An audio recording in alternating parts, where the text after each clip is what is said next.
Bueno, pues buenos días nuevamente, compañeros. En esta ocasión hablaremos del capítulo 5 de la bibliografía que hemos estado utilizando. El título es la definición del alcance de la investigación a realizar, que puede ser exploratoria, descriptiva, correlacional o explicativa. Bien, como hemos venido mencionando, es importante que estos pasos, que aunque pueden tener algún brinco o algún regreso, pero es importante mi sugerencia que vayamos completando cada paso y vayamos sobre todo entendiéndolo bien. En este caso, después de hablar de la perspectiva, después de hablar del enfoque, es importante ahora ver hasta dónde, prácticamente, o sea, la palabra eso nos dice hasta dónde queremos o puede llegar nuestra investigación. Las investigaciones pueden ser como, perdón, exploratoria, descriptiva, correlacional o explicativa. En realidad podría decirse que algunas investigaciones siguen esa secuencia o ese continuo, o sea, inician siendo exploratorias, después se pasan a ser descriptivas, correlacional, correlacionales y terminan siendo explicativas. ¿Qué quiere decir esto? Que es dependiendo de la profundidad de la investigación que queramos realizar. Tampoco es una condición que sean los cuatro alcances.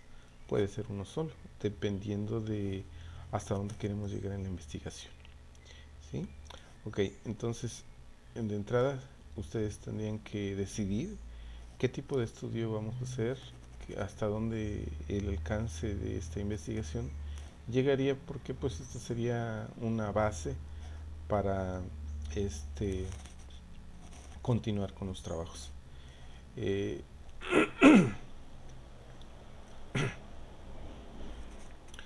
eh, bueno, ahora, ¿de qué depende pues el que ustedes decidan hasta dónde el alcance de su investigación? Hablemos un poquito de ello. Decíamos que en realidad podría hablarse así como de un continuo.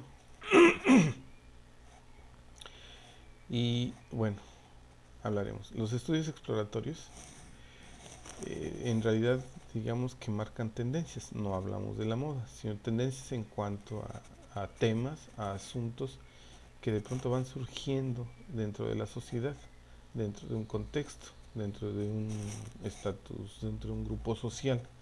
En este caso nosotros hablamos de los maestros, pues obviamente que hay un estatus, hay un, un grupo que va teniendo ciertas manifestaciones.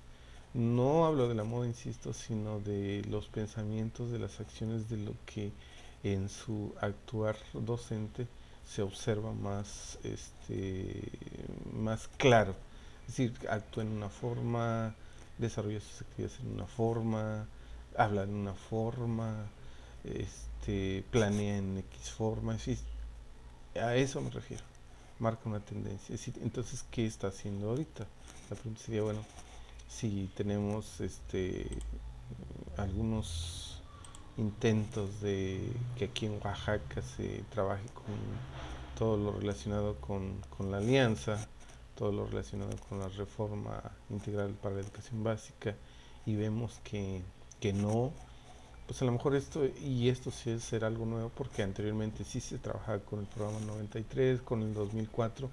Sin embargo, a partir de los últimos sucesos y sobre todo con el último periodo presidencial, pues las diferencias se profundizan, la cerrazón o el rechazo de, de muchos maestros, pues se nota.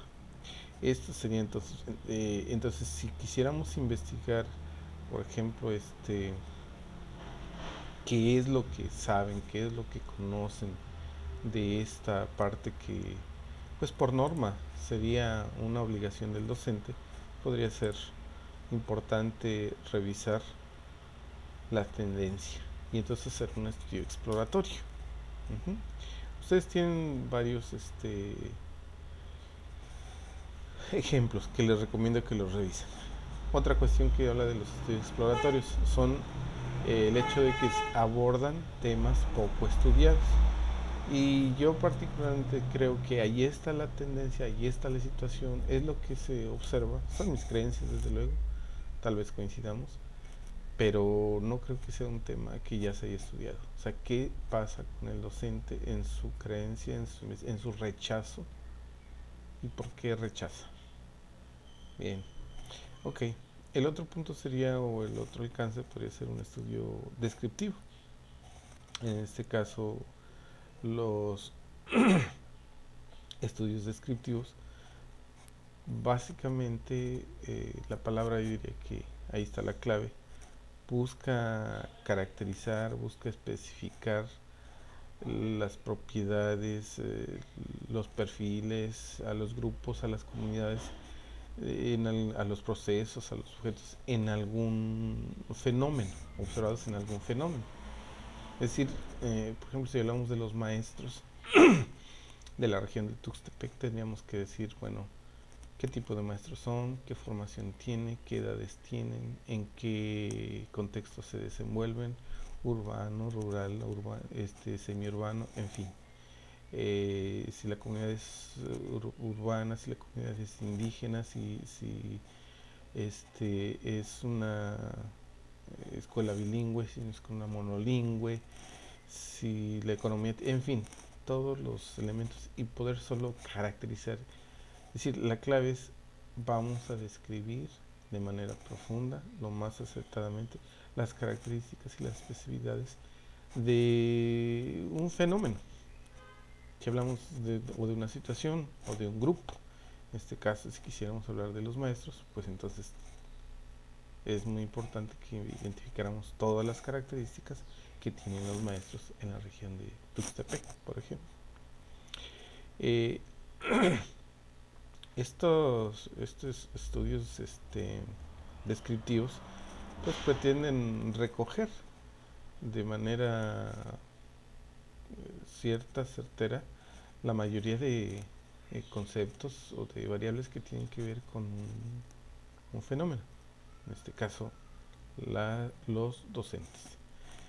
Eh, ¿Por qué es importante una investigación descriptiva?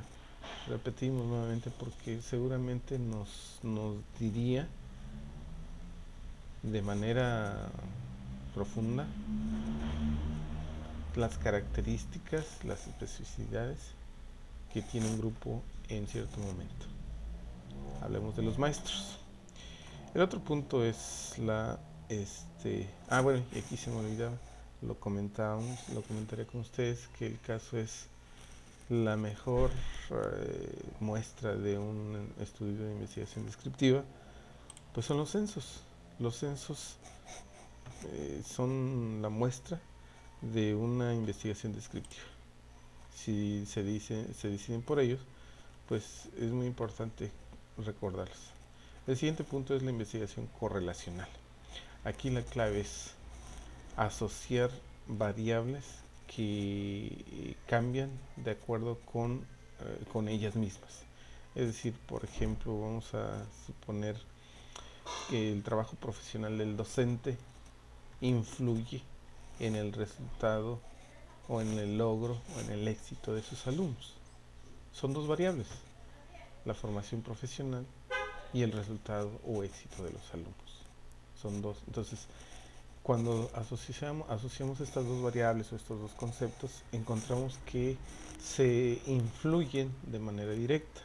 Entonces, nuestro estudio consistiría en revisar cómo están esas relaciones, hasta qué punto se influyen y hacen que una aumente, la otra disminuya o, o viceversa. Así que, y bueno, no solamente dos variables, diría yo también que pueden ser tres, cuatro, dependiendo de lo que vayamos a estudiar. Es decir, podría yo decir en este mismo ejemplo cómo la formación profesional y participación política influye en el éxito de los alumnos y en la participación de los padres de familia. Fíjense, ya aumenté dos variables, entonces son cuatro. Por un lado, los docentes, tanto en su formación como en su politización, y por otro lado, los alumnos en el éxito, y a los padres de familia en su participación. Entonces, ahora, ¿cómo se relacionan esas variables? ¿Cómo se asocian? Si aumenta una, disminuye la otra; si disminuye una, otra, o si están en equilibrio. En fin, esto es lo que hace un estudio correlacional. Entonces, pues ahí les recomiendo los ejemplos. Es un estudio que se va haciendo más profundo, que hay que definir muy bien las variables. Y bueno, el otro punto es decir que en estas investigaciones correlacionales se dan muchas veces, se da el caso de las correlaciones espurias o falsas. El concepto eso quiere decir. Es decir, se me ocurre decir, hay un ejemplo en el que se habla de que la... Un ejemplo medio raro, pero sirve para decir esto, que puede ser una correlación espuria. La altura es equivalente o tiene relación con la inteligencia de la persona.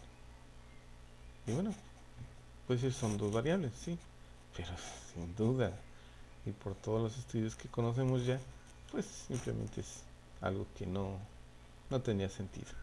Y bien, vamos con el último. ¿En qué consisten los estudios explicativos? Diría yo que los estudios explicativos van más allá de la tendencia, van más allá de la caracterización, o incluso van más allá de la correlación.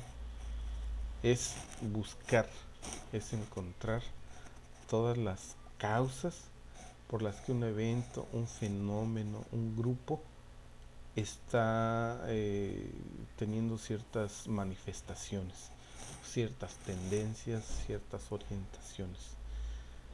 Este estudio es de los que más trabajo exigirían, de lo que más profundidad exigirían, porque bueno, brevemente y rápidamente, un ejemplo. Un estudio explicativo, un estudio explicativo, por ejemplo, en los procesos electorales que apenas pasaron, sería determinar las causas por las que los votantes eligen a un presidente. Pero buscar las causas, es decir, qué es lo que hace que voten por X o por Y. Y seguramente entonces podrían salir razones de índole académica, razones de índole económica, razones de índole social, de índole política, y a lo mejor también esas razones o sin razones por las que, bueno, observamos algunas sin razones. Es decir, por ejemplo, el hecho de votar por una persona que a todas luces quedó mal, que se observó mal, que tiene una tradición política, histórica no muy clara, en fin. Y sin embargo, la realidad es que se votó por una persona. Así que bueno, pero esto no es nada sencillo, es lo más complejo. Por esa razón, pues insisto en que quien decida por este tipo de estudios, pues desde luego, mis felicitaciones, pero sí que se entienda, que quede claro que es de lo más difícil, de lo más profundo, el que más tiempo nos llevaría, en fin. Pues muchachos, ahí está la bibliografía, ahí están los datos. Es importantísimo que sigamos en esa profundización, pues para entender precisamente más de la investigación. Hasta luego, hasta pronto, hasta luego.